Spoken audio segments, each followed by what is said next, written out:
প্রতিদিন করার মতো কিছু ছোট ছোট আমলে সালে শিখিয়ে দিবেন। প্রতিদিন করার মতো প্রথম আমলে সালে হলো 5 ওয়াক্ত নামাজ সময় মতো ধীরে ধীরে আদায় করবেন। এর চাইতে বড় কোনো আমলে চলে না। এই একটা যদি করেন আর ছোটখাটো কোনো আমল নাও করতে পারেন, বড় গুনাহ থেকে বেঁচে থাকেন, ইনশাআল্লাহ নাজাতের পথ অর্ধেক সুগম হয়ে যাবে। 5 ওয়াক্ত নামাজ, এইটার কোনো বিকল্প ইসলামে আর কিছু নাই। এইটা ঠিক রাখতেই হবে, এই ক্ষেত্রে কোনো ছাড় নাই।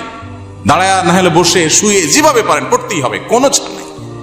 অতএব 1 নম্বর আমল হলো 5 ওয়াক্ত নামাজ পড়বেন। 2 নম্বর হলো সকল বড় বড় মোটা মোটা গুনাহগুলা থেকে বেঁচে থাকবেন। চোখের গুনাহ, হারাম জিনিস দেখা, হারাম জিনিস শোনা, গালমন্দ করা, মানুষের হক মারা, হারাম খাওয়া, এই বড় বড় গুনাহগুলো থেকে বেঁচে থাকবেন। নাম্বার 3, নবী করিম সাল্লাল্লাহু আলাইহি ওয়াসাল্লামের প্রতি বেশি বেশি দুরূদ পাঠ করবেন। আল্লাহুম্মা সাল্লি আলা মুহাম্মাদ ওয়া আলা আলি মুহাম্মাদ, শুধু সাল্লাল্লাহু আলাইহি ওয়াসাল্লাম, দুরূদ ইব্রাহিম যত বেশি পারেন দিনে 10 বার 20 বার পাঠ করবেন।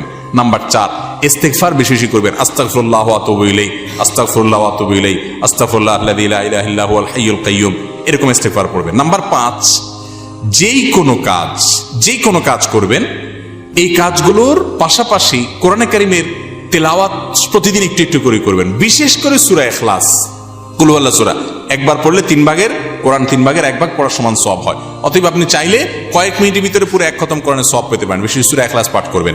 6 নম্বর হলো যত জিকির আছে কোরআন হাদিসে বর্ণিত, এই জিকিরগুলো বেশি বেশি করে পাঠ করবেন। যেমন সুবহানাল্লাহ ওয়া বিহামদিহি সুবহানাল্লাহিল আযীম, তারপর লা হাওলা ওয়ালা কুওয়াতা ইল্লা বিল্লাহ, এটাকে জান্নাতের ভান্ডার বলা হয়েছে।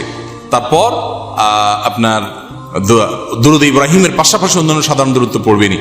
যত জিকির আছে এর মধ্যে আরেকটা জিকির আছে ইয়া জাল জালালি ওয়াল ইকরাম, বেশি বেশি করে। তাহলে ইয়া জাল জালালি ওয়াল ইকরাম, সুবহানাল্লাহ ওয়া বিহামদিহি সুবহানাল্লাহিল আযীম এবং লা হাওলা ওয়ালা কুওয়াতা ইল্লা বিল্লাহ, স্পেশালি এই 3টা বেশি বেশি জিকির পাঠ করবেন। কোন মুসলমানকে জাহান্নামে দেওয়ার পর কখনো কি তাকে জান্নাতে দেওয়া হবে? খুব গুরুত্বপূর্ণ একটা প্রশ্ন। একটু আগে যে গোষ্ঠীর কথা বলছিলাম, যারা আমাদের নবীজির হাদিসকে অস্বীকার করে, তারা শুধু কোরআন দিয়ে চলতে চায়। শুধু কোরআনে এত ইনিশিয়েট দেওয়া আছে যে এটা দিয়ে সে চলতে পারবে না। শুধু কোরআন যদি দিয়ে চলতে চায়, কোরআন তারা আমাদের নবী থেকেই পাইছে, এখন নবীর কোরআনটা মানবে, হাদিসটা মানবে না। এটা হলো একরকম মামুর ভাইয়ের আবদারের মতো।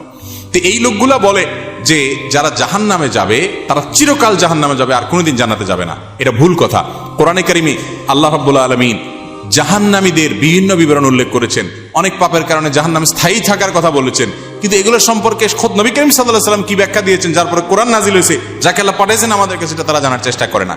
বুখারী সহ বিভিন্ন হাদিসের কিতাবে বর্ণিত হয়েছে সন্দেহাতীত ভাবে যে নবী করিম সাল্লাল্লাহু আলাইহি ওয়াসাল্লাম জাহান্নাম থেকে সর্বশেষ উদ্ধার হওয়া ব্যক্তি কিভাবে উদ্ধার করা হবে সে বিবরণ দিয়েছেন। যে তাকে জাহান্নাম থেকে উঠানো হবে, জান্নাতের কাছে আনা হবে, সে চাইবে আমাকে কাছে নিলে হবে, ভিতরে নেওয়া লাগবে না, এবারে সে ভিতরে যেতে চায়, বিস্তারিত বিবরণ আছে। এখান থেকে বোঝা যায় যার অন্তরে ঈমান আছে সে যত অপরাধী করুক শাস্তি হবে হয়তোবা, কিন্তু একটা সময় তার অপরাধের শাস্তি মেয়াদ শেষ হলে আল্লাহ তাআলা তাকে জান্নাতে আনবেন ইনশাআল্লাহ।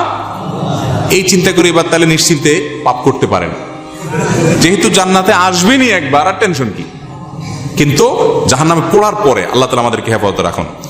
কেউ যদি বেদাতকে সুন্নাত মনে করে বা বলে, তার কি ঈমান থাকবে? বেদাতকে সুন্নাত বললেই বেঈমান হয়ে যাবে না। এত সহজ ক্যালকুলেশন করা যাবে না। একটা আমলকে একজন বেদাত বলছে, আরেকজন বলছে না এটা, আপনি বলছেন বেদাত, আমি বলছি না বা দাঁত, এটা দাঁত আছে।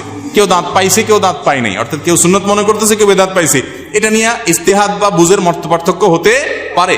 এর কারণে কেউ কাফের বা মুসলমান হবে না। বেদাত জঘন্য খারাপ জিনিস, কিন্তু এই খারাপ জিনিস কোনটা, এটা বেদাত কিনা আদৌ, এটা নিয়ে সংজ্ঞা নিয়ে ওলামাদের মধ্যে মত পার্থক্য থাকতে পারে। অনেক বড় বড় ইমামদের মধ্যে মত পার্থক্য আছে। একই কথাকে একজন ইমাম বলছেন বেদাত, আরেকজন বলছেন এটা বেদাত না। অতএব এটা নিয়ে মারামারি করবেন না।